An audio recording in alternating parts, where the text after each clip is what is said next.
ini kita akan berbincang-bincang dalam kondisi ketar-ketir, kondisi sumber air baku di musim kemarau ya, sumber air baku dari PT AM Berkah Banua Perseroda Kabupaten Tanah Laut. Baik, di awal dulu Pak Rudi. Dulunya kan kita adalah PDAM Tirta Dharma ya. Tirta Dharma. Ini ada yang masih tanya, belum tahu. Sekarang katanya berubah dengan PTAM Berkah Banua Perseroda. Ini mulai kapan dan apa yang melatar belakangi berpindahnya ini begitu? Siap. Terima kasih Ibu Nili terkait dengan perubahan bentuk badan hukum. Dulunya kita namanya perusahaan daerah. Perusahaan daerah berdasarkan peraturan pemerintah PP nomor 54 tahun 2017 itu mengamanahkan bahwa perusahaan daerah itu harus berbentuk perumda ataupun perseroda, jadi perseroda. Sesuai dengan Perda Kabupaten Tanah Laut juga, kemudian juga ditindaklanjuti dengan akta pendirian, maka perubahan bentuk badan hukum perusahaan daerah Tirta Dharma menjadi perusahaan air minum Berkah Banua Perseroda itu tahun ini tadi juga Bu, di sekitaran bulan Februari, tepatnya tanggal 8 Februari 2023. Jadi baru. Kenapa jadi berubah? Karena amanahnya adalah bahwa sesuai dengan PP 54 itu perusahaan daerah itu harus ditata dengan profesional, sehingga diwajibkan kalau pemiliknya itu minimal 2 entitas itu wajib berbentuk perusahaan terbatas. Nah, kebetulan PTAM Berkah Banua Perseroda ini dimiliki oleh Provinsi Kalimantan Selatan, pemerintah, kemudian pemerintahan Kabupaten Tanah Laut yang memiliki saham sekitar 90%, 90, ya berapa gitu. Jadi gitu Bu. Oh, itu yang melatar belakangi ya. Ya. Sesuai karena baru tahun ini ya Pak, di Februari tadi, makanya masih banyak masyarakat kita nih yang masih belum mengetahui. Jadi ada pertanyaan tadi malam, yang benarnya yang mana katanya? Iya, kemarin kan Tirta Dharma PDAM, sekarang berubah lagi gitu. Nah, ternyata itu anunya Pak ya, ceritanya begitu, kronologisnya. Iya. Nah, lalu apakah kewenangannya bertambah atau ada perubahan Pak dari perusahaan daerah dengan perusahaan terbatas ini? Jadi perubahan bentuk hukum ini hanyalah menyikapi daripada PP 54 tadi Bu. Jadi namun terkait dengan pelayanan, kemudian terkait dengan kepemilikan, itu tetap, hanya saja pengelolaan internal perusahaan itu lebih profesional, di mana perusahaan karena ini juga di bawah nanti undang-undang PT, maka dia lebih fleksibel untuk melakukan usaha-usaha apapun yang diamanahkan pemegang saham. Gitu ya. Artinya ruang lingkup untuk usahanya itu lebih luas ya Pak, lebih luas. Atau ada kemungkinan karena dia ada perusahaan terbatas persero begitu, seperti persero yang skop nasional gitu, bisa menjual sahamnya kepada investor atau kepada perorangan atau bagaimana ke depannya gitu. Jadi memang perusahaan itu kan ada dua Bu, ada perusahaan tertutup dan ada perusahaan terbuka. Kalau di kita itu adalah perusahaan tertutup. Jadi untuk sementara kepemilikan saham itu hanya pemerintah daerah. Baik itu pemerintah daerah provinsi maupun pemerintah daerah kabupaten gitu ya Pak. Betul. Gitu. Lalu untuk Kalimantan Selatan sendiri Pak, Kalimantan Selatan di 13 kabupaten kota, apakah semua juga sudah seragam dengan perusahaan terbatas ini? Ya, jadi ada 12 perusahaan daerah yang bergerak di bidang air minum di Kalimantan Selatan. Ini seluruhnya berproses Bu, berproses untuk menjadi PT. Mungkin ada beberapa 1 atau 2 lagi yang masih berbentuk perusahaan daerah, tapi mereka masih berproses karena amanah ini wajib dijalankan, dan tahun ini mungkin tahun terakhir yang harus kita berubah menjadi perusahaan daerah. Kedepannya mungkin nanti kesulitannya mungkin seperti modal dari pemerintah daerah, mungkin penyertaan modalnya mungkin agak susah kalau masih belum berbentuk perumda ataupun perseroda. Iya. Lalu apakah dengan berbentuknya perusahaan terbatas ini tadi sesuai dengan PP 54 2017, ada peluang maksud saya untuk adanya bantuan atau mungkin stimulan dari pusat begitu? Ya, jadi kalau dari bidang itu tidak ada perubahan, Bu. Jadi kita tetap bisa menerima penyertaan modal dari pemerintah daerah atau hibah atau subsidi, dan itu juga diatur dalam undang-undang mereka. Jadi undang-undang pemerintah daerah juga. Jadi tidak ada perubahan sama sekali terkait dengan pelayanan. Kemudian hanya ini penguatan bentuk badan hukum. Penguatan, iya. Oke, baik. Jadi seperti itu ya, para pendengar. Yang dulunya kita mungkin lebih mengenal dengan Tirta Dharma PDAM, ya. PDAM taunya PDAM. Ya, boleh. PDAM taunya. Nggak masalah yang sekarang jadi PTAM, ya PTAM. Kalau dulu D diganti T. Ya, ganti T, ya, itu dia. Oke, baik. Agar familiar masyarakat kita nih Pak, ya, perubahan status hukum, bentuk dasar hukum, kemudian juga sekaligus juga pergantian nama, ya, pergantian namanya. Ini ditasmiahi kemarin ya Pak ya sudah. Iya. Oke, baik Pak, menyoal dengan kondisi air kita pada saat ini.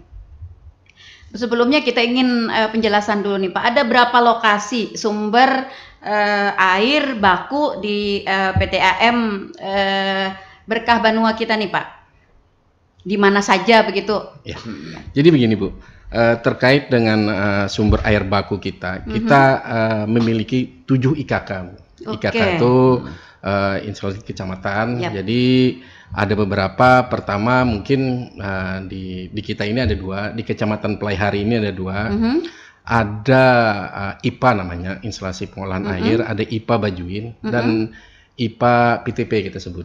Itu ada 2 dengan kapasitas 50 liter per detik dan sekitar 60 liter per detik. Itu di 2 tempat. Kemudian ada di Tangkisung. Tangkisung itu ada IPA kita dengan kapasitas 20 liter per detik. Kemudian di daerah kita paling ujung Kintab itu ada IPA juga dengan kapasitas 20 liter per detik. Kemudian juga di Asam-Asam, kemudian di Jorong itu kapasitasnya sama 20 liter per detik. Jadi ada 5 IPA. Ada 5 IPA yang kita kelola yang mengambil sumber air dari sumber air permukaan namanya, di dekat-dekat situ. Jadi ada sungai, ada ya sungai lah. Kemudian untuk wilayah 3 kecamatan Bati-Bati, Bumi Makmur dan Kurau, itu kita dibantu oleh Banjar Bakula, Bu. Jadi Banjar Bakula ini adalah sebuah belut yang dikelola oleh pemerintah Provinsi Kalimantan Selatan yang membantu kita dalam pengadaan air bersih curah. Jadi di sana kapasitasnya kita diberikan sekitar 120 liter per detik, cukup besar. Hanya saja kita masih hanya mampu menyerap sekitar 60 sampai 70 liter per detik saat ini. Masih ada ruang untuk kita untuk penambahan kapasitas air. Oke, Pak, dari beberapa sumber air tadi yang Bapak sampaikan, khususnya yang ada 5 ya, dari Bajuin, PTP, Tangkisung, Kintab, dan Asam-Asam Jorong itu sumber air permukaan yang memang alami atau olahan atau bagaimana Pak? Atau ada sentuhan rekayasanya begitu? Ya, jadi ada beberapa, kalau rekayasa yang Ibu sebut tadi mungkin embung maksudnya. Ya, jadi ada beberapa yang kita manfaatkan. Jadi kalau di Tangkisung itu sungai, air permukaan, kemudian di Kintab itu juga sungai, kemudian di Asam-Asam dan Jorong itu juga sungai. Namun kalau di daerah Bajuin ada embung, kita juga ada sungai, bahkan ada air terjun yang bisa kita manfaatkan.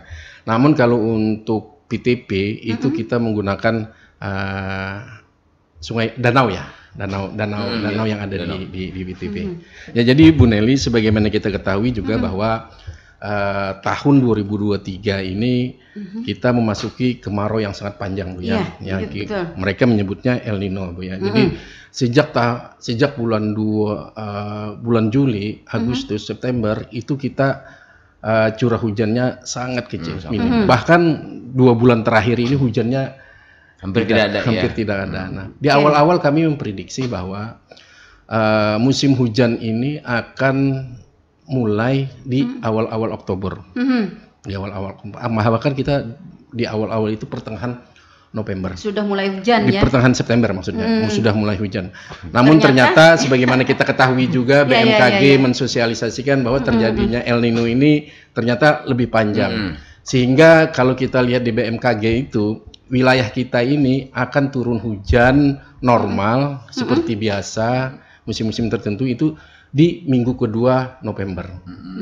Itu yang menjadi sangat panjang sebulan sekali. Alhamdulillah dalam beberapa hari ini mungkin di wilayah-wilayah tertentu Banjarmasin, Hulu Sungai mungkin hujan, tapi itu bukan ada yang rekayasa teknis, misalnya hujan buatan, ada perubahan gangguan istilah mereka itu terkait dengan hujan ini. Tapi kita berdoa mudah-mudahan secepatnya lah kemarau ini berlalu. Berlalu ya.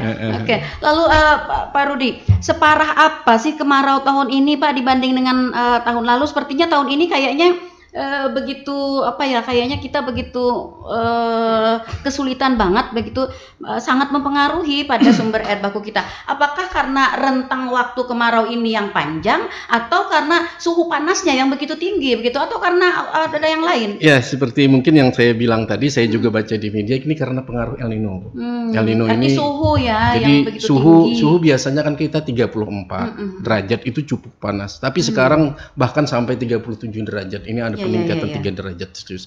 Kemudian waktu kemarau ini lambatnya mungkin sampai 2 bulan. Jadi semakin panjang kemaraunya. Nah, jadi hal-hal itulah yang sangat mempengaruhi sumber-sumber air di kita. Jadi yang pertama-tama kering itu Tangkisung, Bu. Tangkisung itu September itu sudah kita nggak dapat air baku lagi yang kita bisa olah. Jadi benar-benar kering. Kemudian di Kintab itu intrusi air laut. Intrusi air laut itu artinya air laut masuk ke sungai sehingga mempengaruhi kadar garam di kita, sehingga ya tidak bisa diolah juga jadinya. Nah, kemudian juga namun di beberapa tempat itu masih normal, misalnya asam-asam jorong itu normal. Namun di Bajuin di kita itu mungkin 2 minggu yang lalu itu benar-benar kering. Jadi danau kita itu biasanya kita lihat air berlimpah, ini merekah, Bu. Masya Allah. Kalau bunga kan merekah. Ya, tanahnya bagus. Ini ini tanahnya yang merekah. Jadi saking keringnya saking keringnya. Mungkin kata teman-teman ini lebih 2015 kita terjadi kemarau panjang juga, kita kesulitan air baku juga, tapi tidak separah ini. Jadi kondisi ini benar-benar menjadi tantangan bagi kami untuk mengelola, memanage air agar pelanggan-pelanggan ini terdistribusi, terlayani dengan maksimal. Terkait air permukaan Pak yang ada di Jorong tadi asam-asam, kan air sungai ya Pak ya? Air sungai. Nah, apakah mungkin dari PTAM sendiri ada seperti IFAL di sana yang sudah disediakan di sana? Sudah. Jadi di yang kita sebutkan tadi itu memang pengolahannya sendiri, Pak Iwan. Jadi mengolahnya dia sendiri tapi kapasitasnya kecil. Kapasitasnya hanya 20 liter per detik. Tapi standby sana ada IFAL di sana Pak. Ada IPA. Nggak mungkin kan Pak langsung distribusi kan Pak? Ya, diolah dulu. Diolah dulu. Jadi Bu, dibuatin talo, dibuatin masyarakat.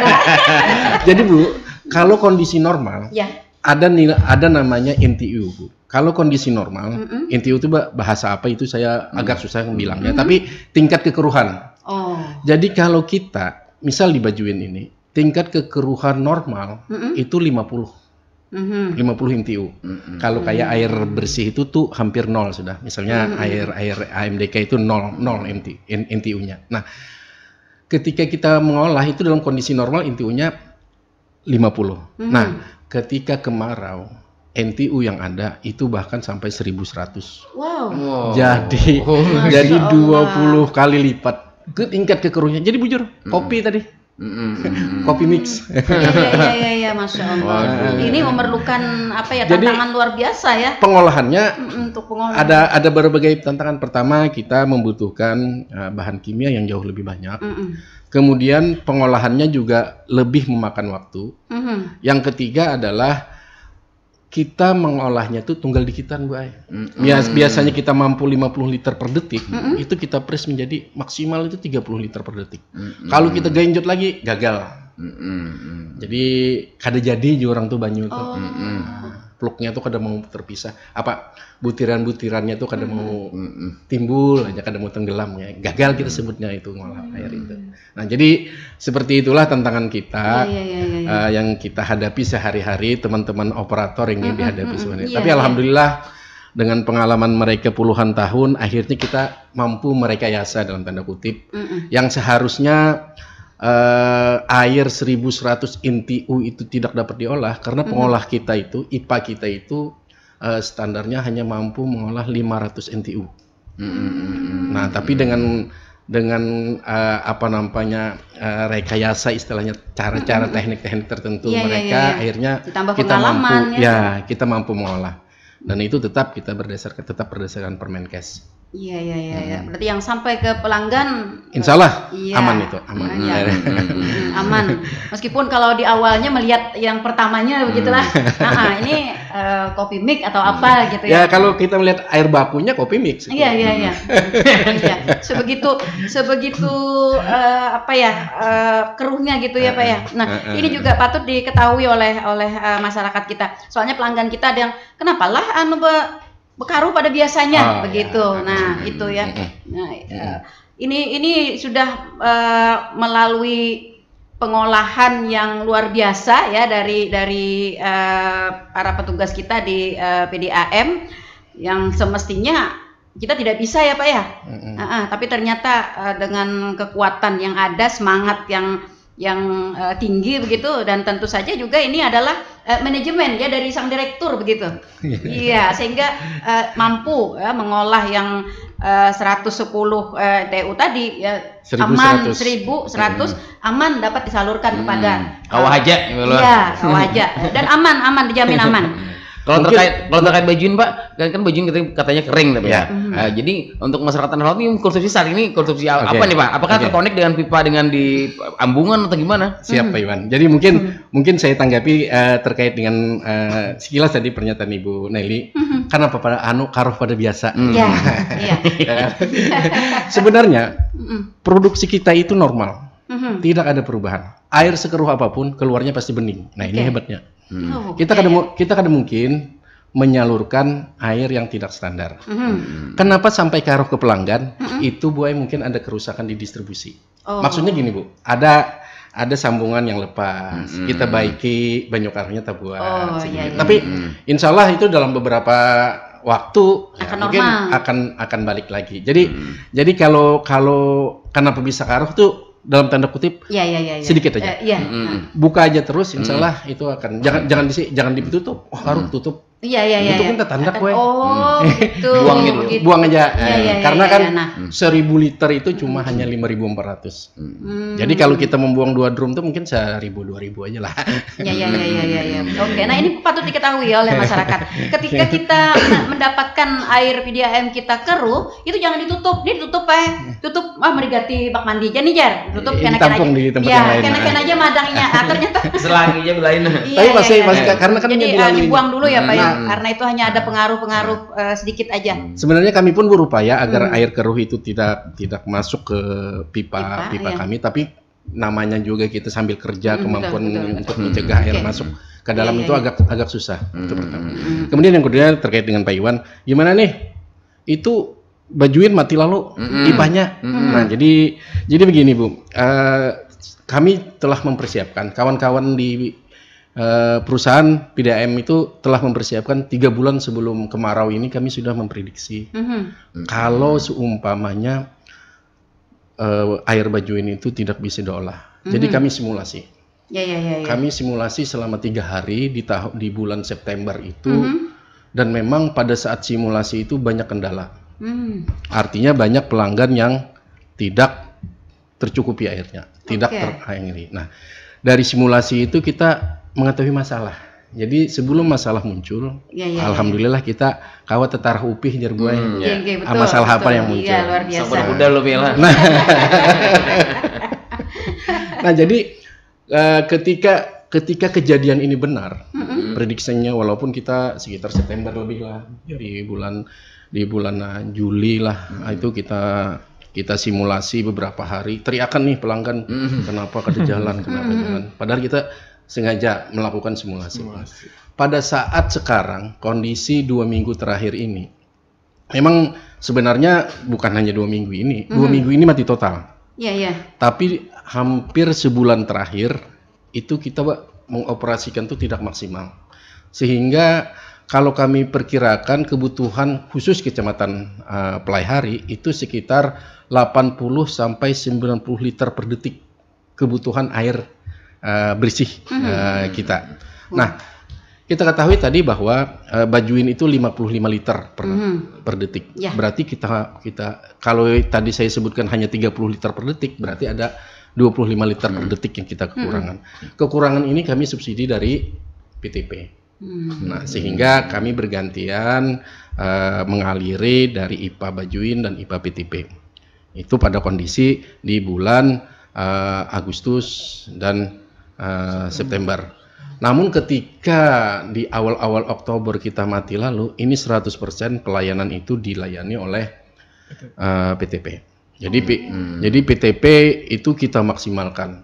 Dulu kita memakai PTP itu sekitar 55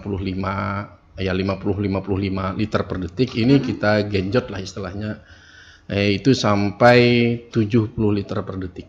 Jadi kita persiapkan juga mulai intake itu pengambilan air dari sumber air baku kita, kemudian semua IPA kita operasionalkan maksimal 24 jam. Memang selama ini 24 jam, tapi ada jam-jam tertentu biasanya yang kita sebut tidak jam puncak itu kita turunkan.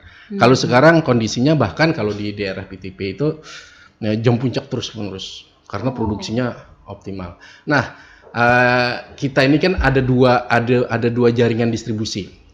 Jaringan pelayanan Bajuin dan jaringan pelayanan Pelaihari PTP. Nah, sekarang pelayanan Bajuin ini diambil alih oleh PTP. Sehingga kawan-kawan yang pelanggan yang di PTP ini agak sedikit berkurang.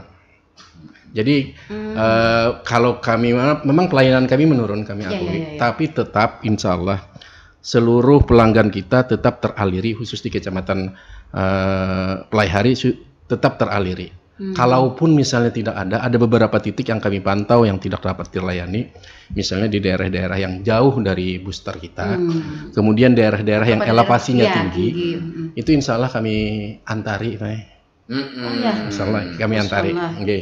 Jadi itu adalah bentuk tanggung jawab kami. Jadi sepanjang itu pelanggan kami dan bisa bayar terus, nelpon ke kami antari. Jadi ada banyak pelanggan-pelanggan kita yang tidak jalan, sebenarnya jalan Bu Ai, cuma di kita nih kita biasa sampai ke tong. Sebenarnya bajunya ada, cuma di bawah gitu. Nah, kalau ke atas kada jalan ya. Tapi insya Allah tetap kita layani seperti itu. Insya Allah artinya untuk pelanggan PDAM sendiri untuk keperluan air bersih, khusus air bersih ya istilahnya, dapat teratasi gitu, artinya ada aja lah, meskipun tidak seperti biasa gitu, melimpah gitu Pak ya. Iya. Oke, saya ke Pak Rida. Pak Rida, iya, tadi disampaikan oleh Pak Rudi ada beberapa upaya kita dalam tadi mulai dari antisipasi, kemudian juga mensiasati dan lain sebagainya. Nah, selain daripada itu, kita kan satu-satunya tadi nih yang di PTP begitu ya, yang di PTP nih untuk mengaliri Pelaihari dan sekitarnya yang dulunya dihandle oleh 2 dengan Bajuin. Nah, lalu untuk menjaga agar tetap berjalan begitu ya, air mengalir sampai jauh meskipun sedikit begitu ya, tapi tetap ada datar begitu. Nah, lalu upaya apa lagi yang direncanakan oleh PDAM sendiri? Apakah mungkin memberlakukan apa ya, kayak buka tutup keran sentral begitu dengan waktu, atau mengurangi volumenya begitu, atau bagaimana? Ya, terima kasih. Dalam upaya kami menghadapi musim kemarau, khususnya di pelayanan Bajuin yang saat ini sedang off, dia tidak produksi. Total ya Pak ya? Total tidak produksi. Benar apa yang disampaikan Pak Direktur tadi. Upaya kami di jangka pendek cepat ini, kami memanfaatkan beberapa interkoneksi jaringan perpipaan yang di mana layanan tersebut adalah layanan PTP. Mungkin pengaruhnya itu adalah kami itu berkomitmen menjaga suplai air itu aman di jam puncak. Mungkin di jam pagi, malam itu kami berusaha memastikan agar itu pelanggan-pelanggan mendapatkan air. Apabila di jam contoh kayak tengah malam ataupun siang hari, itu biasanya tekanan atau palep-palep itu kami arahkan untuk mengisi reservoir di kantor. Jadi untuk pelanggan Bajuin itu kami pompa yang awalnya di Bajuin, kami pompa di kantor PDAM di Angsau, di depan Pemda ini, Pak. Nah, makanya itu untuk menjaga tekanan distribusi kami tetap aman. Nah, untuk upaya kami dalam jangka panjang, kami sampai juga, dengan akhir November kalau tidak salah tadi prediksi kita ya. Ya, prediksi itu. Tetap kami juga berkomitmen agar pelayanan air bersih ini tetap prima di musim kemarau.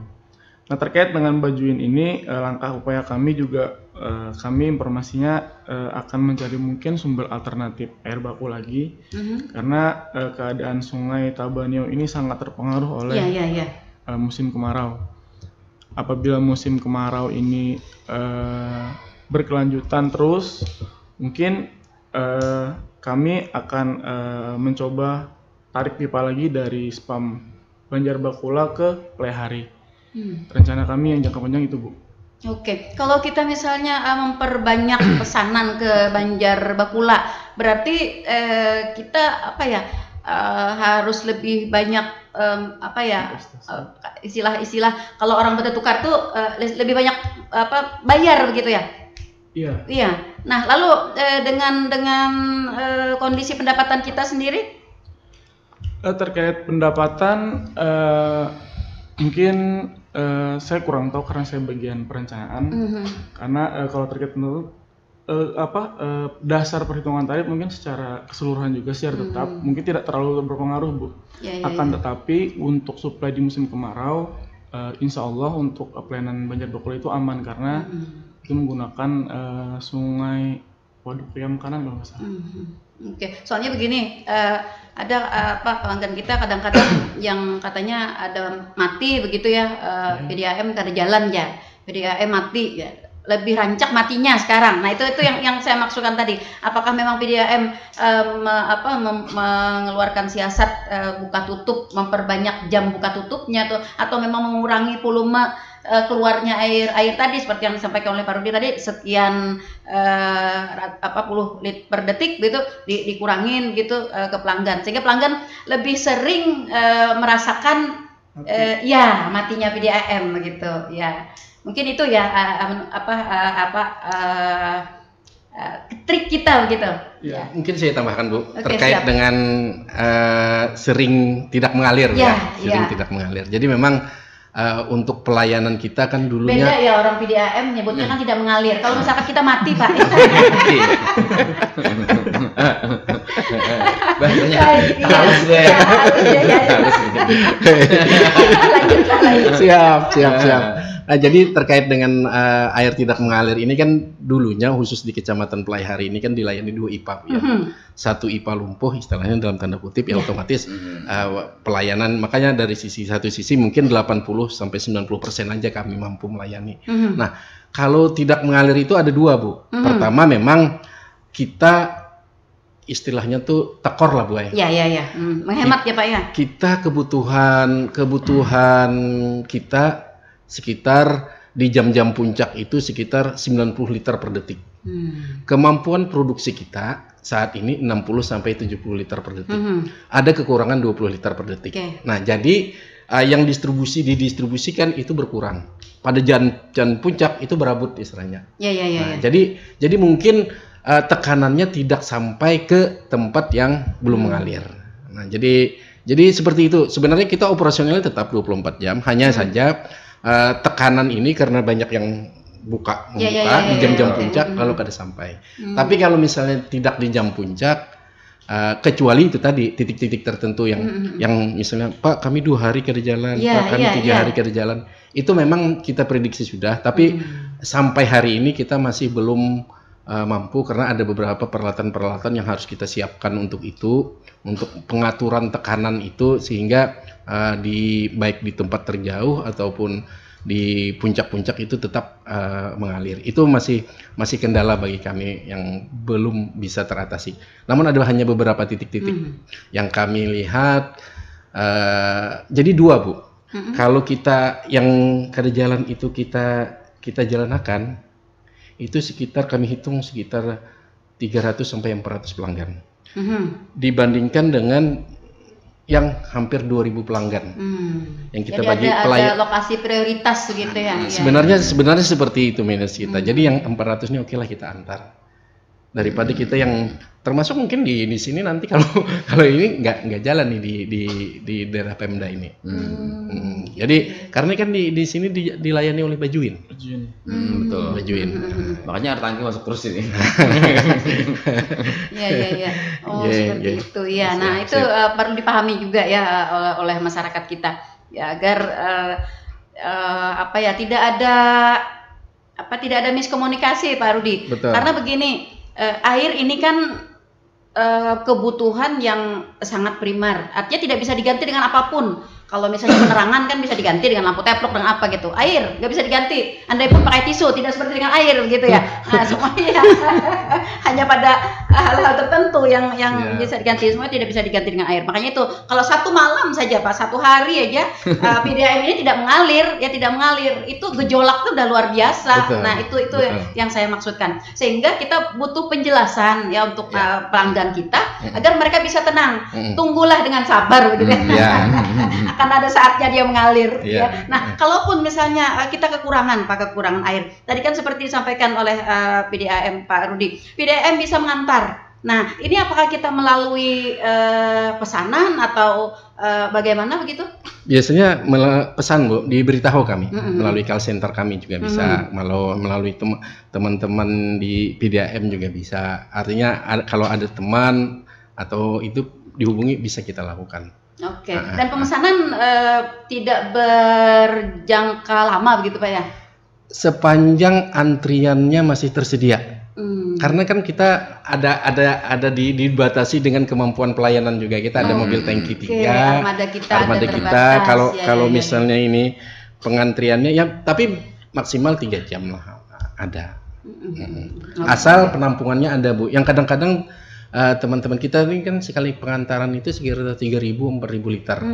Tapi teman-teman yang di pelanggan kita ini tidak ada penampungan yang cukup ya jadi harus nyari teman dulu supaya supaya full di daerah situ.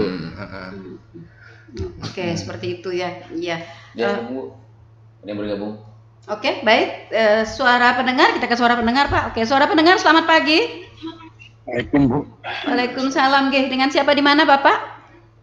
Dengan Pak Herianto Bu di Komplek Cip. Oke, Pak Herianto di Komplek Cip, silahkan Pak. Jadi terkait yang Banyu Karuh tadi itu Pak, kalau misalnya dibiarkan aja kan otomatis kita bayar terus itu Bu, kilometernya kan jalan terus. Nah akhirnya kan masyarakat mau bayar aja Karuh, dimati aja dulu. Nah di situ. Yang kedua masalah yang pertanyaan Bu Nelly tadi Bu, Awas sih ulun ke mendengar suara piano. Pak Iwan. Siap, jebak burung sudah ada hilang tarspang. burung. Berandai ya. Oke, jadi terkait yang pelayanan ke rumah tadi, nah, itu apakah gratis atau kayak apa itu Pak? Perlu dijelaskan juga kan. Jadi kalau misalnya ada kebagian banyu lapor ke BDAM, mekanismenya seperti apa, perhitungannya seperti apa. Terus yang ketiga nih Tempulu Kawa masuk loh nah. Nah, harusnya dijelaskan Pak, yang Bajuin itu daerah mana aja, yang PTP itu daerah mana aja. Jadi masyarakat tuh bisa jaga-jaga. Artinya nukar tandon kah dulu kesan anu gitu. Nah, ulun kira kayak itu. Oke, makasih Bu. Oke, baik Pak Har, terima kasih balik. Waalaikumsalam warahmatullahi wabarakatuh. Pak Haryanto dicip Pak. Ini mumpung kok masuk ya, jadi banyak pertanyaannya. Oke, baik, silahkan langsung ditanggapi Pak Andi. Makasih Pak Haryanto dari Komplek Chip. Jadi Komplek Chip ini termasuk pelayanan Bajuin. Jadi termasuk pelayanan yang sedikit terganggu. Namun sudah di full, sekarang full Bu. Tetap pelayanan chip itu tetap mengalir. Insya Allah tidak ada karena kita tetap dari PTP kita sudah rekayasa distribusi kita sehingga mengalir ke chip bahkan sampai jauh arah ke Bajuin sendiri. Hanya ada batasan tertentu yang kita Galam dan Tirtajaya itu kita nggak nyampe. Gitu. Nah kemudian terkait dengan air keruh. Jadi air keruh ini bukan dari hasil produksi Bu ya, seperti kita pahami tadi bahwa air keruh itu terjadi insidental. Insidental itu dan pada saat terjadinya perbaikan. Kalau ada temuan misalnya perbaikan terperbaiki dan itu dibuka mungkin nggak sampai 2 menit 3 menit. Insya Allah langsung jernih. Nah kalau 3 menit 3 anggap aja satu menit itu berapa drum gitu loh. Kadang mungkin kan 1 drum kan 3 menit. Ya mungkin kalau dirupiahkan dengan uang mungkin sekitar di bawah 1.000 rupiah. Oh begitu. Ya, karena khawatir membuangnya begitu ya? Karena kalau 1.000 liter itu kita jual 5.400. 1.000 liter. Satu kubik. Nah, jadi saya pikir daripada air keruhnya nanti mandeknya di persimpangan pipa yang kemungkinan bisa mengganggu distribusi airnya, lebih baik dibuang saja. Ya insya Allah kita kadang merugikan dan itu ya barida 1.000 rupiah. Karena kalau kita menampung misalnya 1 kubik itu mungkin semeter panjang kali lebar kali tinggi semeter. Itu 1 kubik. Ya 1.000 liter itu. Jadi kalau ngisi kolam yang 1 meter itu kan mungkin setengah jam mungkin atau sejaman lah dengan keran yang gitu. Tapi kalau kita buka 5 menit, insya Allah airnya sudah kembali normal. Iya, melihat banyunya yang keluar tuh banyak Pak. Jadi ya benar. Memperkirakan nih banyak juga duitnya yang keluar. Ada, insya Allah ada. Kalau sedrum aja kalau sedrum lah kita paham kalau sedrum itu 2.220 liter lah. Ya kalau sedrum itu 200 liter, itu harganya itu sekitar kadar lebih daripada sekitar 2.200 sedrum itu, bukan 5.000 bagi 5 ya 1.200-an lah sedrum itu, 1.200. Jadi kalau sampai sedrum pian membuang tuh banyak benar. Itu aja intinya. Oke. Ini patut kita pahami karena begini Pak Rudi, ada anggapan gitu. Yang pas kotornya itu, pas keruhnya itu, ini geradaknya nih disalurkan PDAM. Nah, itu perlu kita tepis Pak anggapan ini begitu. Jadi proses IPA itu kita setiap 4 jam banyu itu kita buang Bu. Banyu itu kita buang, garadaknya kita buang. Jadi itulah proses pencucian namanya, pencucian filter, pencucian pembuangan lumpur.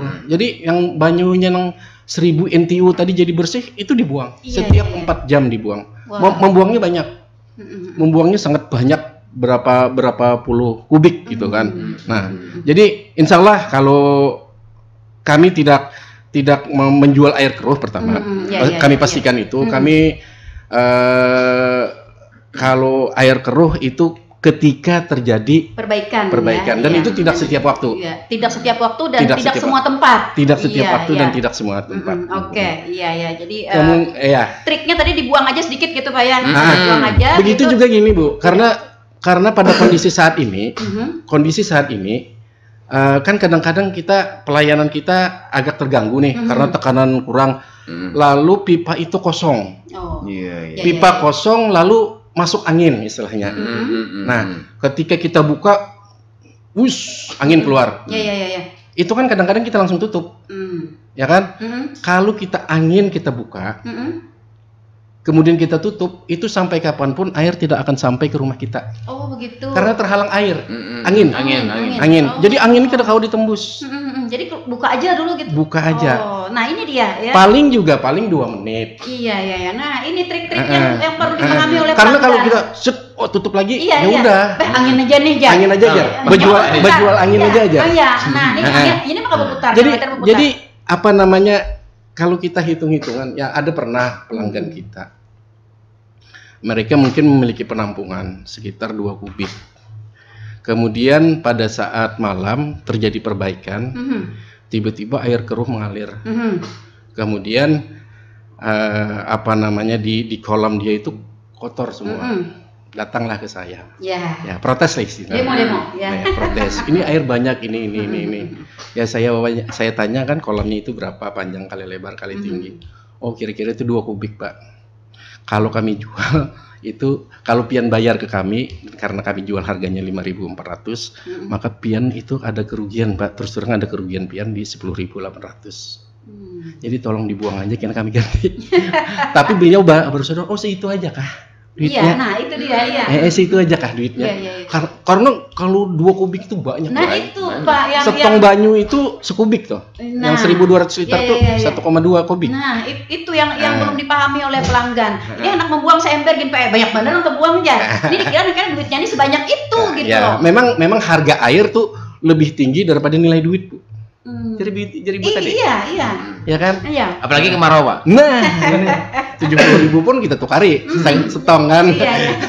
Sekubik kan. Nah, jadi memang wajar sifat kita sayang itu benar. Tapi kalau kita mengkalkulasikan dengan nilai rupiah, mungkin agak ya tidak perlu diperdebatkan lah. Mungkin bagi saya ya.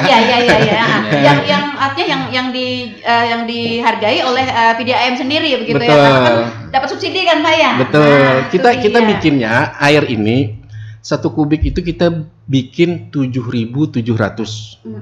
Kami jual 5.400. Nah, itu. Dan itu kita subsidi oleh perusahaan. Jadi gitu. kita bikin air, dibajuin, di mana tadi di Pelai Hari di seluruh itu hitungan kami itu sekitar 7.700. Pemerintah daerah menetapkan 5.400. Ya karena ini perusahaan daerah, karena ini perusahaan daerah ya kita manut. Rugi, ya iyalah, akhirnya kita rugi. Iya. Gitu.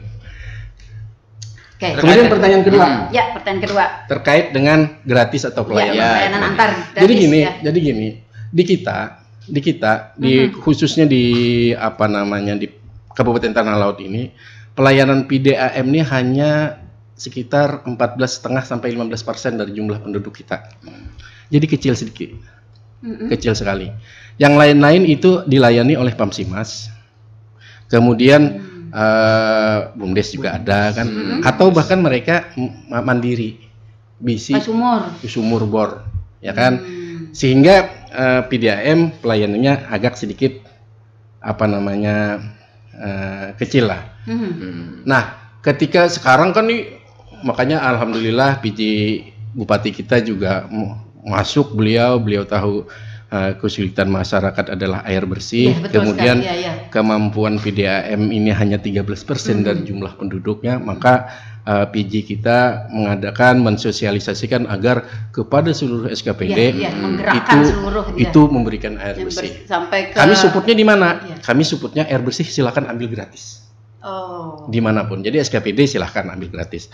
Bukan hanya SKPD. Titik PDAM begitu ya? Ya, bukan hanya SKPD, organisasi non profit pun kita PMI atau hal-hal yang lain, atau misalnya teman-teman dari masyarakat yang ingin membagikan, itu kami gratiskan. Ambil sendiri. Ambil sendiri. Oke. Ambil sendiri gratis. Ya. Oke. Nah. Pak Har, kalau ambil sendiri gratis, Pak. Terus gini, kalau untuk pelanggan kami gratis. Oh, begitu, Pak. Diantar gratis. Diantar Masya Allah. gratis. Luar biasa. Ya. Tentu kami melihat juga kan bahwa ya itu tadi. Memang wilayah-wilayahnya Ya, yang wilayah-wilayahnya kondisinya Iya. Bahkan ada beberapa desa yang minta antar walaupun itu bukan jaringan pelayanan kami. Ini kan bagian daripada arahan PJ Bupati juga. Kita tetap gratis. Oke. Namun ada juga yang kita bebankan. Misalnya ada hajat tertentu atau apa. Ada ya. Rata-rata sekitar 150 sampai 200 per sekali antar itu. 3 kubik atau 4 kubik. Tergantung jarak. Iya, terenyuh saya, Pak. Begitu luar biasa. Insya Allah. Oke, jadi insya Allah kalau pelanggan kita, insya Allah kita antar, kita gratiskan.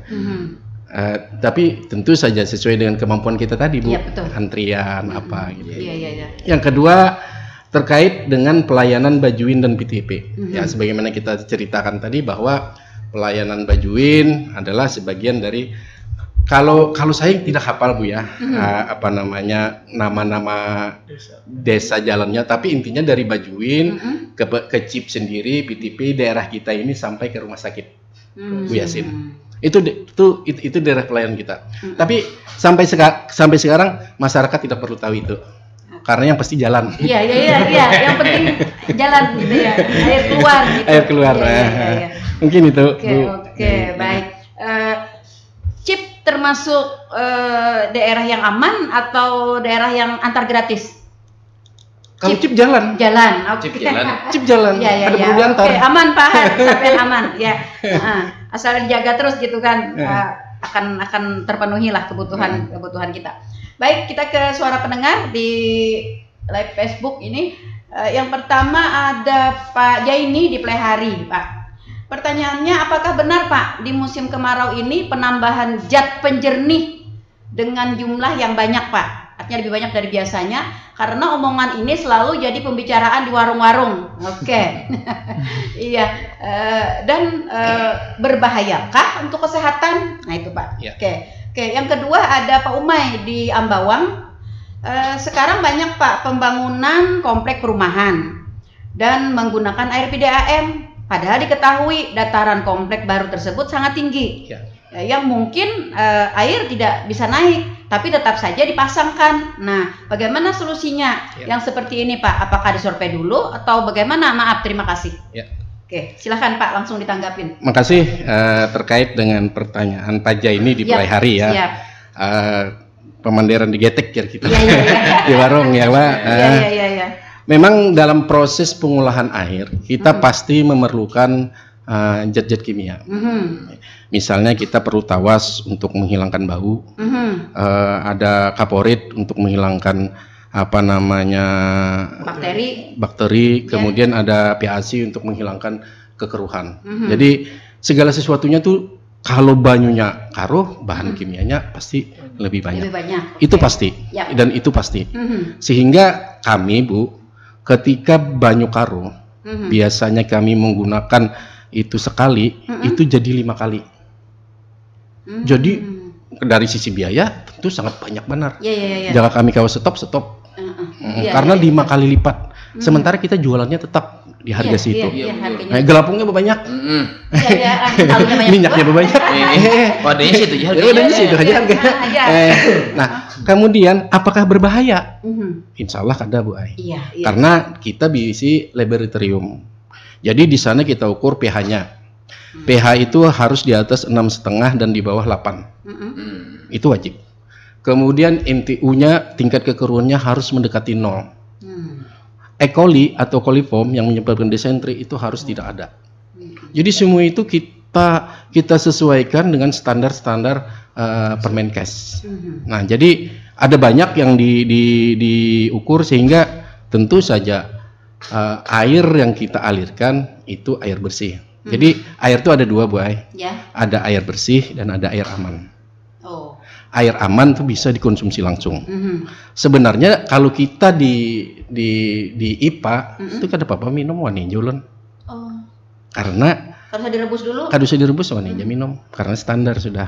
Tapi kalau dialirkan di jaringan pipa-pipa distribusi sampai ke rumah, kan tidak bisa dijamin pipa ya, kita ini kan ada yang masuk apa partikel-partikel apa halus atau apa. Tapi tetap air bersih. Begitu, ya? Tapi tetap air bersih. Oke. Jadi kami sarankan ya tetap bisa dimasak. Ya, Jadi untuk meja ini jangan khawatir. Ya, tidak berbahaya. Terkait dengan keberbahayaannya, insya Allah tidak berbahaya. Iya, karena kita punya laboratorium dan punya petugas ahli ya Pak yang ya, periksa. kita periksa setiap jam, Bu. Siap, oke. Kita periksa setiap jam. Jadi kita ambil sampel, mulai air bakunya kita ambil sampel, kita teliti bahwa segini-gini apa bahan kimianya yang kita ramu. Setelah jadi kita bikin juga. Karena kalau di daerah Bajuin tuh air baku tuh berubah-ubah. Berubah-ubah. Nah itu tingkat kekeruhan. Tapi kalau kita di PTP banyunya bening. Tapi di situ berarti bukan kekeruhan, tapi adalah lumut. Ya karena banyu kada mengalir. Iya. Sehingga beda-beda zat kimia. Beda-beda zat kimia. Komposisinya beda-beda. Di sini bolah wadai lempeng, di sini ada filter alaminya di sana Pak ya. Ada ya. Jadi setiap IPA tuh komponennya berbeda-beda bahan kimia yang kita pakai. Itu terkait dengan Pak Jaini. Terima kasih atas pertanyaannya. Kemudian Ibu apa Bapak Nila Umay. Bapak Umay di Ambawang ya. Ada perumahan sekarang perumahan-perumahan itu kayaknya sekarang itu diwajibkan untuk pasang PDAM dan kita subsidi 30%. Oh, biaya pasangnya? Bukan biaya pasangnya, jaringannya. Oh begitu. Karena itu kan harusnya kan kewajiban para developer, tapi kita subsidi, disubsidi. Tentu saja kita lihat dulu. Ada beberapa daerah tinggi yang daerah Tangkisung, arah ke Batakan, itu tinggi-tinggi itu. Musim nangka ini dasar di jalan. Iya. Itu tadi yang titik-titik tertinggi. Iya. Titik-titik tertinggi mungkin ke jalan. Ini tapi saat ini belum banyak penghuninya. Tapi insya Allah ini kita akan terus rekayasa tekanan, manajemen tekanan sehingga pada saatnya nanti mungkin ya. Kalau sudah normal ya pasti jalan. Iya, jadi biar aja dipasang dulu gitu ya Pak ya. Kalau musim kayak ini kan jalan. Iya, kalau kata Pak Umay tadi kenapa dipasang juga padahal tahu aja di situ tinggi, banyunya kada jalan. Jadi kalau kami di PDAM masalah tinggi rendah itu tidak menjadi masalah karena ada alat. Iya. Ada alat, ada hal-hal yang kita pasang. Misalnya kita bikin tower aja misalnya kan sudah jalan kan. Jadi kalau misalnya masyarakat di sana pengen daerah tinggi makinnya bersumur kadada. Iya. Betul. Bang sesar berdalam sesar belarang namanya. Iya. Kalau Pak Umay misalnya daerah tinggi kenapa dipasangi? Iya. Ya kan? Memang harus dipasangi. Kalau kada dipasangi sumur aja kada jalan. Iya. Menurut kita Bang gitu. Jadi makanya kita mengupayakan pelayanan. Tapi itu investasinya tinggi itu nanti di daerah-daerah tinggi itu. Mungkin karena nanti bisa kita pasang booster, kita pasang tower, kita pasang ini. Makanya kita tadi ada pilihan melayani yang 500 ini atau yang 2000. Iya. Kita mampu masih melayani ini dengan menutup tekanan di pelayanan Bajuin. Iya. Oke. Jadi ada plus minusnya pada saat kondisi seperti ini. Jadi mungkin nanti ada trik-triknya begitu ya Pak, kita tutup di sini untuk jalan di sini yang jadi tidak ada salahnya tuh dipasang ya. Makanya perhitungannya PDAM nih biar tinggi ya sudah disurvei juga tapi tinggi tetap kita pasang ya Pak ya. Karena pada suatu ketika akan ada kami juga begini Bu, kalau kami memasang kada kawa melayani ya kami kada akan memasang. Karena itu jauh sangat rugi di kami. Karena memasang jaringan itu luar biasa investnya. Iya. Kita 1 kilo itu bisa 300 sampai 400 juta. Kalau 1 kilo itu hanya 3-4 orang yang masang, ya rata-rata 100.000 per orang. Sampai kapan Iya. investasi ini akan balik modal? Oke.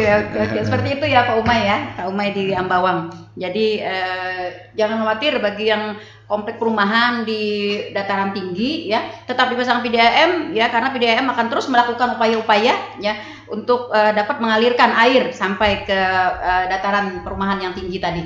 Ya. Dan pertimbangannya juga ketika PDAM tidak memasangkan, perumahan juga akan kesulitan nanti mencari air sumurnya ya, karena dataran tinggi ya. Oke. Iya. Ada survei-survei tertentu yang sudah dipelajari, yang sudah diperhitungkan oleh PDAM ya Pak ya. Dan mungkin Pak terkait tadi ada yang masuk angin pipanya ya, ada insiden. Bagaimana Pak kondisi pipanisasi untuk di Tanah Laut ini sendiri sekarang? Ya alhamdulillah terkait dengan apalagi punya proyek-proyek banyak betul, Pak. Betul. PDAM di Tanah Laut ini khususnya di Pelai Hari ya.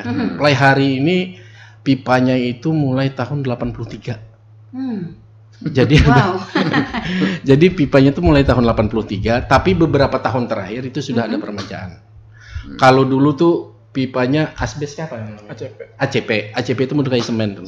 Itu karena tumbuk, rabah, rusak. Nah, kemudian berganti dengan PPC. Nah, sekarang di kita alhamdulillah HDPE. Jadi HDPE itu pipa yang hitam bukan tebal itu tahan. Ya jadi kondisi pipa di kita ini khususnya misalnya dari Bajuin tuh ke kita tuh rata-rata sudah bagus. Hanya saja memang ketika ada perbaikan jalan atau hal-hal yang proyek-proyek besar itu kadang-kadang terganggu. Iya. Tapi insya Allah kada sampai sejam 2 jam langsung kita perbaiki. Dan biaya perbaikan itu ternyata mahal Bu. Saya pikir ada kebocoran mungkin sedikit aja, ternyata hampir 10 juta juga kayak gitu satu kebocoran itu. Kalau itu di pipa-pipa besar. Oke. Mungkin satu lagi Bu ya. Terkait tadi ada kalau kita kan ngambil dari sungai ya Pak ya, seperti di Kecamatan Kintap, Asam-Asam. Ini bagaimana solusinya mereka di sana tuh Pak? Jadi terus terang kalau Kintap ini musim hujan pun kita sangat tergantung sekali dengan intrusi air laut. Jadi kalau banyu laut itu masuk, itu jelas tidak bisa diolah. Sebenarnya ada teknologi pengolahan untuk air laut ini. Cuma biaya operasionalnya yang begitu mahal. Bahkan ada perusahaan besar di kita yang beroperasi di Tanah Laut ini mau menghibahkan CSR mereka untuk membangun itu. Tapi terus terang mereka sendiri aja tidak memakai. Artinya kenapa? Biayanya sangat tinggi. Biayanya sangat tinggi sehingga kita sendiri merasa tidak mampu. Ada beberapa mungkin kemarin kita juga dengan Pak PJ itu melakukan dengan SDA PU sumber daya air itu mencari beberapa alternatif sumber air baku. Untuk wilayah Kintap misalnya kita mungkin memanfaatkan void itu lubang tambang itu, dan itu kubikasi airnya luar biasa. Hanya saja kita masih berbicara terkait dengan kualitas air bakunya, karena di sana kandungan zat besi misalnya mangan dan lain itu terlampau tinggi sehingga kemampuan kita untuk mengolah sampai saat ini masih belum bisa. Karena misalnya Fe-nya tinggi, mangannya tinggi, bahaya. Tapi teknologi pengolahan kita bukan ke arah sana. Kita hanya menaikkan dan menurunkan FH, menghilangkan E. coli, coliform, hanya itu, dan itu sederhana prosesnya. Tapi ketika di daerah tambang itu perlu investasi yang mahal, sangat mahal. Ya tapi pemerintah daerah tentu tidak bertutup mata terkait ketersediaan air bersih di daerah-daerah kritis air itu. Insya Allah mungkin nanti ada beberapa sumber air baku yang dari POID yang akan kita gunakan, tapi nanti hasilnya sesuai sudah yang kita harapkan, dan sumber-sumber air baku yang lainnya juga. Mungkin itu. Oke. Ya, masih menyambung apa yang tadi dipertanyakan oleh rekan Iwan, Pak. Ada kemarin selentingan juga kayak pembicaraan di warung juga. Ya, kenapa katanya Pak PDAM kadang mencari alternatif mengolah sumur-sumur bor misalnya yang lebih banyak di setiap kecamatan, khususnya di Kecamatan Pehari, sehingga dapat mengantisipasi katanya ketika musim kemarau IPA kita terbatas dari sumur bor itu dapat mengaliri. Ya, benar Bu. Saya juga dapat masukan seperti itu, dan bahkan ada beberapa sumur bor kita yang masih kita kuasai di bawah kendali koordinasi kita belum kita manfaatkan. Karena apa? Karena tidak mampu. Kita ngambil kan 20 liter per detik. Jadi kalau diculup bah mesin itu mungkin 5 menit kering, mengumpulkan lagi. Nah itu yang pernah juga di suatu tempat kita bikin pompa, kita sedot banyak, kita alirkan, sumur-sumur orang kering. Oh, berpengaruh ya. Tahyut malah. Tahyut. Karena kita besar Bu produksinya. Itu pertama. Kemudian juga kalau sudah kita sedot ini kan kita perlu menyambungkan dengan instalasi distribusi kita. Jadi ada beberapa teman di sana ada sumur, di sana ada sumur, di sana ada sumur. Betul. Itu kecuali Pamsimas misalnya. Satu untuk pelayanan 100 rumah, ya kan. Kalau kita ribuan ini agak nggak mampu lah istilahnya itu. Coba sungai nangganal aja kering. Iya betul. Oke. Satu lagi Pak, ini kan tadi kita punya titik-titik sumber air baku kita nih, sudah ada beberapa, khususnya di PTP yang kita tahu nih PTP ternyata sampai saat ini masih bisa dimanfaatkan airnya, masih ada gitu. Nah, apakah ke depan nanti Pak perencanaan kita ada upaya-upaya untuk melakukan pelebaran kah terhadap sumber-sumber kita yang ada ini, pendalaman kah atau bagaimana gitu Pak? Ya. Agar nanti mengantisipasi khususnya pada saat musim kemarau. Betul, makanya saya sambung tadi, kemarin kita juga diajak oleh PJ Bupati ke beberapa embung-embung. Kemudian kemarin ada dari Balai juga memeriksa embung. Kemudian ada teman-teman DPU sumber daya air itu adalah dalam rangka kesiapan ke depan. Kata Pak Bupati jangan lagi seperti ini, kata Pak PJ Bupati, bahwa ke depan kita harus siap lah sumber-sumber air baku ini. Betul. Jadi mungkin itu yang harapan ke depan, ada embung-embung yang kita persiapkan kayak di Baju ini, nanti mungkin kita memanfaatkan embung Sungai Bakar, kemudian ada embung Kunyit yang mungkin kita bisa perdalam lagi, kemudian lagi. Nah, kalau untuk misalnya daerah-daerah Bati-Bati, Kurau dan daerah pesisir lainnya, misalnya Raden, kemudian Tabaneo, Tangkisung atau Kuala Tambangan, itu nanti mudah-mudahan itu nanti Banjar Bakula. Kita kerjasama dengan Banjar Bakula untuk melakukan pendistribusian air. Karena kalau dari Banjar Bakula itu kan dari Karang Intan itu luar biasa air bakunya, kecuali PLTA-nya yang butuh. Tapi kan ini untuk kondisi orang banyak. Jadi ke depan mungkin kalau kan yang belum terlayani ini daerah-daerah pesisir Bu, kayak Tabaneo, Pantai Harapan, kemudian lagi daerah Raden, kemudian daerah Tangkisung lah ibaratnya sampai Kuala Tambangan. Itu mungkin nanti sumber air bakunya dari Banjar Bakula. Tapi untuk daerah kita di Kintab, Asam-Asam dan Jorong, ya itu sumber air bakunya. Kalau Jorong, Asam-Asam, sumber air baku sampai sekarang nggak masalah. Jadi di dua daerah itu sampai hari ini untuk pelayanan kita nggak ada masalah. Oh begitu. Hanya di Kintab, hanya di Kintab yang intrusi air laut. Oke, selalu berupaya ya Pak ya. Ada satu pendengar kita yang masih bergabung Pak. Ada Pak Anang. Oke, assalamualaikum Bapak Ibu.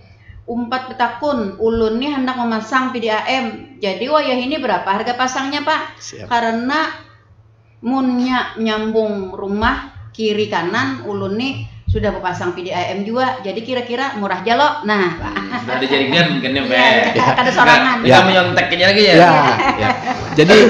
Jadi alhamdulillah Bu. Jadi sebujurnya kalau dalam kita berusaha nih, berdagang atau apa, musim kemarau ini kayaknya PDAM ini rame-ramenya. Berjualan. Ya kan? Jadi kami produksi air. Kalau sebulan biasanya kami itu 10.000 sampai 12.000, sekarang kami bikin banyu itu 12.000 sampai 14.000 kubik sebulan. Berarti jauh produksi kita pada saat air krisis, air baku krisis, kita produksinya jauh lebih banyak. Jauh lebih banyak. Ya memang harusnya kita pada saat kondisi kering, PDAM lah satu-satunya harapan kita. Harusnya seperti itu, ya kan? Nah, kemudian juga, jadi kalau biasanya di bulan-bulan biasa kita itu pemasangan misalnya sekian, ini sampai 30 kali lipatnya. Permintaan pemasangan. Jadi sehari ini ada 5, ada 7 pemasangan. Jadi semakin banyak. Ya, mudah-mudahan ini tidak dipakai pada hanya musim kemarau, tapi karena harganya murah masih, sangat murah lah. Ya, kalau dibandingkan mungkin sumur, tapi kalau sumur kan kita kualitas kita yang terjamin kan. Iya betul. Kita kalau sumur mungkin kita kada tahu ekolinya atau apanya. Lagian juga kalau sumur kan untuk menaikkan dari atas sumur harus pakai mesin juga. Ya kalau pakai tenaga surya, tenaga pribadi gitu maksudnya. Apa surya itu? Iya, agak capek juga. Kemudian berapa sih tarifnya? Nah tarifnya itu sebenarnya benar nih kata Pak Anang tadi, kalau aku parak aja nih. Nah, sebenarnya kalau di bawah 10 meter itu tarif kita itu sekitar 1.200.000. Tapi nanti kalau misalnya kita bilang 1.200.000, ada yang 30 meter, ada yang 50 meter dari sambungan kita, itu tentu berbeda.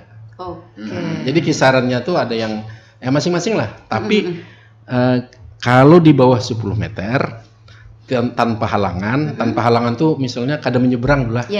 Kada menyeberang jalan aspal atau apa. Karena kalau menyeberang jalan aspal ada dua. Biasanya kita jalan bawah. Tentu ada biayanya juga itu, atau menabuk jalanan, membulikakan itu ada biayanya juga. Jadi ada tambahan. Jadi tergantung sekali. Biasanya sih kalau tanpa halangan di bawah 10 meter tuh rata-rata 1.200.000 ya. Oke, 1.200.000 Pak Anang. Sen talang batu aja, Pak. Asal jangan talang gunung aja. Dan ini artinya sampai di kilometer Pak ya? Sampai di kilometer. Artinya tidak ke rumah lain lagi kan Pak? Ke rumah lain lagi. Nah itu dia Pak Anang. Ke rumah tuh sendiri biasanya. Tukang rumah kan, tukang rumah. Oke, kalau PDAM sendiri bisa nggak Pak sampai ke rumah misalnya ada tambahan biaya atau bagaimana gitu? Karena gini, kita kan keterbatasan juga pelayan orang memasang itu ada 5 sampai 7 10 kan, jadi ya biasanya sih lebih nyaman dengan tukang rumah lah. Apalagi kan kalau rumah itu kan di dalam biasanya di dalam tembok lah ibaratnya. Oke, Pak Anang, kalau tidak ada hal-hal yang memberatkan kiri kanan, kalau kayak Pian tadi ya, insya Allah kata Pak Rudi berkisar di 1.200.000-an ya, 1.200.000 sampai di kilometer Pak Anang ya, jadi jangan sampai ke Kamar. Dapur tangga. Oke. Baik, banyak sekali hal yang ingin kita perbincangkan ya dalam urusan air adalah kehidupan, Iya, karena air ini adalah sumber kehidupan, air adalah tanda kehidupan dan air tidak bisa digantikan ya. Kalau si dianya bisa digantikan ya, Pak. Iya, tapi air tidak bisa digantikan dengan apapun ya. Itu sebabnya PDAM selalu melakukan upaya-upaya yang maksimal ya untuk dapat memenuhi harapan-harapan pelanggan, untuk dapat mengalirkan air sampai ke pelanggan dengan bersih dan aman. Gitu Pak ya? Oke. Baik, sayang sekali waktu kebersamaan kita sudah berada di penghujung dan jutanya kita harus undur pamit dari ruang dengar Anda. Namun saya masih ingin closingnya dari Pak Rudi, himbauan apa yang bisa disampaikan kepada pelanggan kita dalam kondisi air baku kita yang menipis ya di musim kemarau ini. Ya, kami harapkan kepada pelanggan kami ya tentu saja memakai air dengan bijak, karena masih banyak saudara-saudara kita yang membutuhkan air ini. Jadi kalau misalnya tidak terpakai, tutup, atau misalnya buat penampungan cukup beberapa hari tutup, sehingga air-air yang lain itu mengatur tekanannya itu agak mudah kita. Karena kalau bersamaan membuka, yang di ujung kada sampai. Tapi kalau kita menampung, kita tutup, mungkin derasnya itu mengalir sampai ke ujung. Mungkin itu Bu, pengaturan tekanan. Iya, oke. Kalau membuka keran juga jangan ditinggalkan. Iya, tinggalkan ke kantor. Limpar sekalinya atau tinggalkan ke pasar ya. Oke. Jadi seperti apa yang kata Pak Rudi, pakailah air dengan bijak ya, karena masih banyak orang-orang yang ingin memerlukan air, apalagi dalam kondisi musim kita yang seperti ini. Baik Pak Rudi, terima kasih atas kebersamaannya. Dan Pak Rida. Terima kasih juga kepada para pendengar yang sudah berkontribusi bersama kami dan para pendengar yang sudah setia stay tune di 102,3 LPPL Radio Tuntung Panang FM. Semoga saudara pendengar